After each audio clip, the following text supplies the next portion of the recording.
But going against Darrelle Revis, Rex, you know how I feel about Darrelle Revis in our matchups. You've even told me some of the conversations you told him before our matchup. But one thing about Darrelle Revis, he really stands alone. I just sit here and talked about the top tier of head coaches with Andy Reid going up there. You talking about a tier of cornerbacks with Deion Sanders being at the top. Darrelle Revis can go up there and park his car right beside Deion Sanders, man, because his technique, Sam, was so good. They talk about Revis Allen, and one thing that I respect about him, he told you what he was going to do. He was going to lock one side of the field, and when it comes to the National Football League's history, there are only two cornerbacks that comes to mind when it comes down to locking the whole side of the field down. That's primetime Darrelle Revis. Great accomplishments, well-deserved. Yeah, you know, I was blessed to coach both those guys. Albeit Deion, when he was 37 and 38, it was still good. But Darrelle Revis, to me, I think what he allowed me to do as a coach, I put in that Revis Island. Well, Revis Island was real.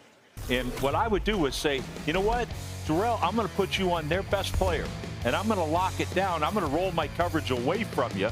So I would double the second guy. This is how good Darrelle Revis was. He never once asked for a down off. He would take that tough down, the toughest player, every single time. Oh, look at that. And that's how good he was. How many cornerbacks, Rex, in your coaching career have you given that? One. That's never been done in this league, ever. And I'm going to tell you the thing also about Darrelle Revis. As tough as it gets, and to me, always the toughest guy on the playground, that was Darrelle Revis. And it's just awesome.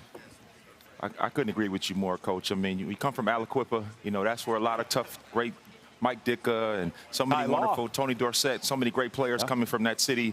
And what he was able to do in terms of his skill set, I mean, he was unbelievably patient at the line of scrimmage. You could do all the dancing you wanted, and he was right there. I didn't like that. But what was really unique is how patient he was. Yes. When the ball was in the air, he never panicked. He always could locate your hands, and if the ball was underthrown or overthrown, he could take the ball away from you. A willing participant in the run game, and he was a guy who was never flustered. I would see guys talking to him, saying things, trying to get him out of his game. You could never get him out of his game. He was always poised and just playing the way he wanted to play. And one thing that's really important here is he's the 10th University of Pittsburgh. Oh, here we go. Player. Here we go. The 10th, yes.